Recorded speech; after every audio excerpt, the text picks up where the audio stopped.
नमस्कार, मुझे दस्तक में आपका स्वागत है। मैं हूं आपके साथ प्रवीण मुमताज। शाम के 6 बज गए हैं और पूरा दिन हिमाचल प्रदेश में क्या कुछ खास रहा है, सभी बड़ी खबरों को लेकर आपके साथ हम जुड़ चुके हैं। आज की जो सबसे बड़ी खबर है वो हिमाचल प्रदेश में तीसरे विकल्प को लेकर के है। हिमाचल में जो है वो कांग्रेस और भाजपा का ही काफी लंबे समय से जो है वजूद रहा है और यही जो दो दल हैं, चाहे वो लोकसभा चुनाव हो या फिर विधानसभा चुनाव, इन्हीं की सरकार यहाँ पर बनती रही है। लेकिन एक नया तीसरा विकल्प उसने अपने जो चारों प्रत्याशी है लोकसभा सीट पर वो उतारे, आपको बताएंगे कौन सा ये दल है। इसके अलावा कांग्रेस के जो 2 टिकट हैं लोकसभा के वो अभी भी फाइनल नहीं हो पाए हैं और संभावनाएं हैं कि कभी भी अब जो है वो टिकट को लेकर के आखिरी मुहर लग सकती है।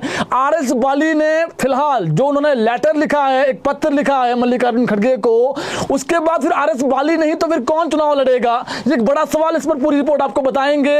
आज फिर से कंगना रनौत ने जो है वो कांग्रेस पर जुबानी हमला बोला है, सीएम सुक्खू पर जुबानी हमला बोला है, वो आपको बताएंगे। और आज सीएम सुक्खू शिमला में थे, उन्होंने बड़ा दावा किया है और अब कल के बाद 3 दिन सुक्खू जो है वो शिमला में नहीं होंगे, वो कांगड़ा प्रवास, पालमपुर और नदौन जाने वाले हैं। पूरी खबर बताएंगे आपको। चलिए शुरुआत करते हैं सबसे बड़ी खबर को लेकर के कि कांगड़ा से कांग्रेस किसे टिकट देने वाली है और हमीरपुर से किसे टिकट देने वाली है।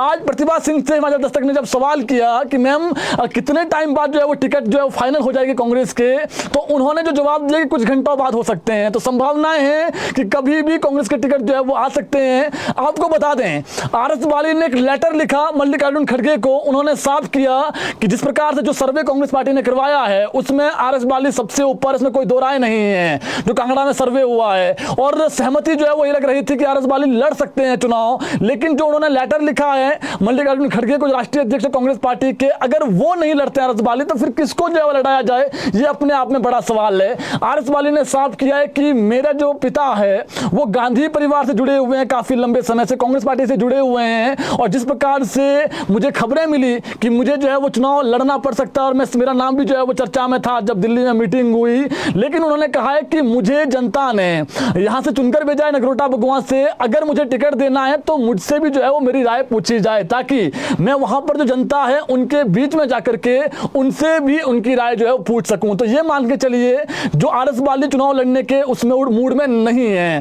तो अभी फिलहाल जो नाम है वो आरएस बाली का नाम सबसे ऊपर है टिकट की दौड़ में, और हालांकि उन्होंने जो है लेटर जरूर लिखा है। और दूसरा नाम है संजय चौहान का, ये भी एक बड़े नेता है, इनका नाम भी जो है चर्चा में है और ये सीएम सुक्खू के खासम खास हैं। वहीं तीसरा नाम आशा कुमारी का है, इन्हीं में से टिकट मिलेगा। और खबरें ये थी तो दिल्ली में मीटिंग हुई थी कि कोई जो एक करंट एमएलए है उसको लड़ाया जा सकता है, तो इसमें जो आरएस बाली के नाम पर चर्चा हुई थी। हालांकि भवानी पठानिया भी वहां पर है लेकिन उनके नाम पर उतनी चर्चा नहीं हुई।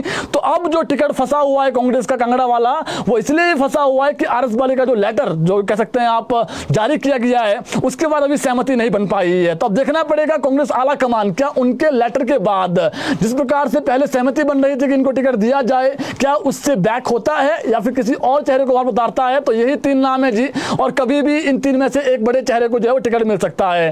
अब बात करते हैं हमीरपुर से। हमीरपुर से मैंने दस्तक टीवी ने आपको खबर बताई थी कि आस्था अग्निहोत्री का नाम भी चर्चा में है और इस बात का जो एक कह सकते हैं आप जब एक सोशल मीडिया पर एक वीडियो वायरल हुआ और वीडियो जो है वो एक कह सकते हैं आस्था अग्निहोत्री ने जारी किया कि मुझे मालूम हुआ कि मेरे नाम पर चर्चा हुई है, मैं पार्टी का सम्मान करती हूं, लेकिन जो मेरे घर की अभी जो है वो स्थिति है वो ऐसी नहीं कि मैं चुनाव लड़ सकूं। मैं जो है वो जो घाव है जो घर से जो मेरी माता अब नहीं रही, तो मुझे जो है वो अभी थोड़ा सा समय लगेगा। तो मान के चलिए कि उन्होंने भी जो है वो बातों ही बातों में चुनाव लड़ने से मना कर दिया। तो अब हमीरपुर से एक ही नाम है सतपाल राजदा, अब उनको लड़ाना पड़ेगा और अब देखना पड़ेगा कि क्या इस पर सहमति बनती है। तो हमीरपुर से सतपाल राजदा और 3 नाम हमने आपको बता दिए हैं। अभी भी इन दोनों सीटों पर पैंच फंसा हुआ है, आला कमान किसके नाम पर मोहर लगाती है आने वाला समय बता पाएगा। इसके अलावा बात करते हैं एक और बड़ी खबर को लेकर के। देखिए ये तय है कि 2 टिकट जो है वो अभी आएंगे। इसके अलावा काफी लोग अलग अलग सवाल कर रहे हैं कि जो अन्य जो 6 उपचुनाव होने हैं उसमें किसके नाम पर चर्चा हुई है। अब देखिए थोड़ा हो सकता है इसमें विलंब हो अन्य नामों पर। इसमें धर्मशाला सीट से नगर निगम के पूर्व मेयर देवेंद्र जग्गे का नाम है, लाहौल स्पीति से भाजपा के जो पूर्व विधायक रामलाल मारकंडा उनके नाम पर चर्चा हुई है और जिला परिषद सदस्य अनुराधा राणा के नाम पर मंथन हो रहा है।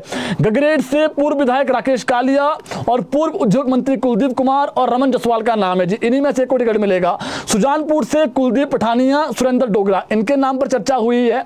बड़सर से पूर्व विधायक मंजीत डोगरा और कृष्ण चौधरी, ये दो में से एक को टिकट मिलना है जिन पर चर्चा हुई है। कुटलहर से जो टिकट है वो लगभग फाइनल माना जा रहा है और ये विवेक शर्मा को मिल सकता है वहां पर टिकट। तो ये कुछ एक चर्चाएं हुई है। हालांकि चर्चा ये भी हुई है कि सीएम और डिप्टी सीएम भी जो है वो लड़ सकते हैं उपचुनाव, लेकिन इस पर अभी कोई भी जो है वो कह सकते हैं आप अभी जो है वो टिकट फाइनल नहीं हुआ है, तो जल्दबाजी होगी। लेकिन जो नाम चर्चा में थे वो हमने आपको बता दिया है।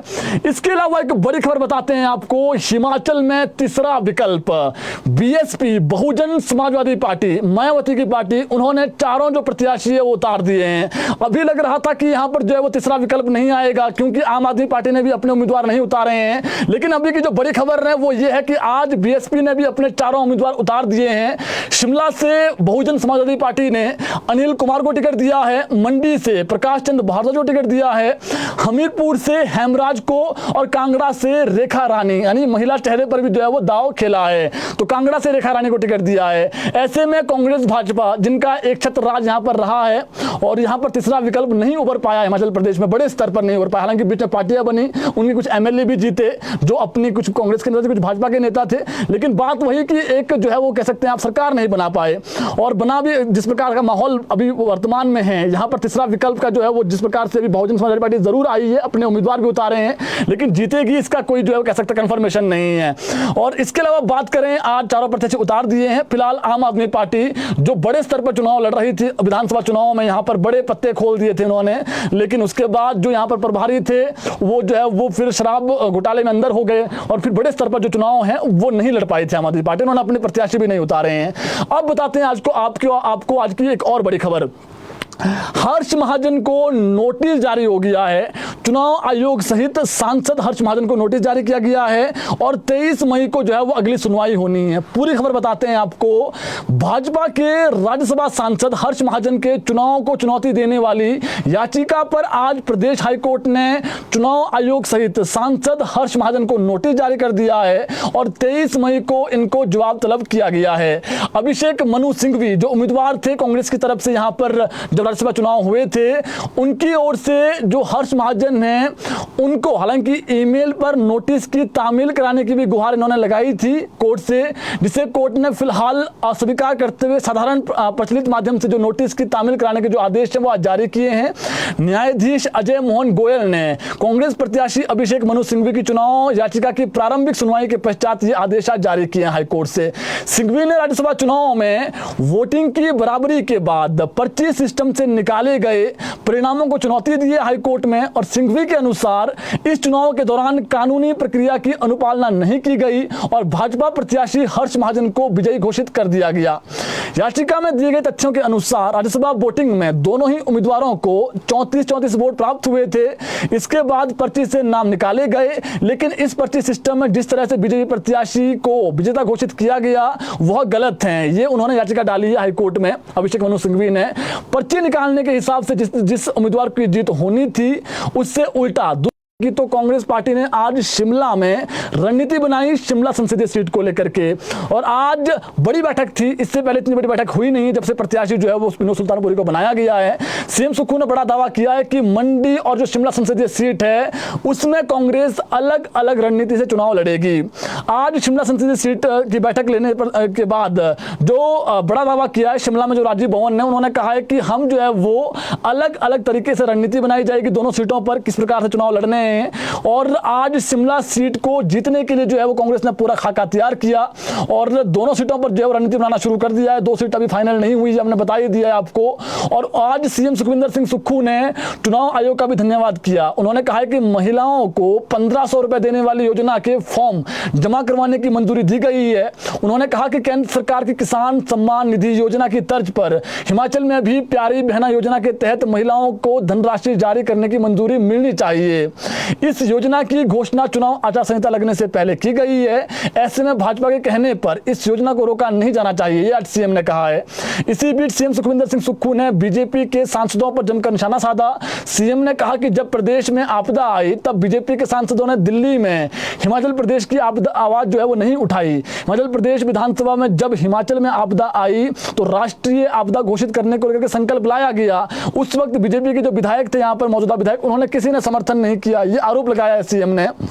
उन्होंने ये भी कहा जो सभी बीजेपी के जो सांसद हैं, विशेष तौर पर शिमला के सांसद सुरेश कश्यप, वो उस वक्त कहां थे, जनता ये सवाल भी उनसे पूछेगी जब वो अभी चुनावी मैदान में प्रचार करेंगे। और सीएम सुखविंदर सिंह सुक्खू ने कहा है कि भारतीय जनता पार्टी ने सिर्फ और सिर्फ हिमाचल प्रदेश की मदद रोकने का काम किया, और पहले तो आपदा के दौरान और केंद्र सरकार से हिमाचल की सहायता रोकी गई, इसके अलावा ओल्ड पेंशन स्कीम को भी बीजेपी ने रोकने की कोशिश की।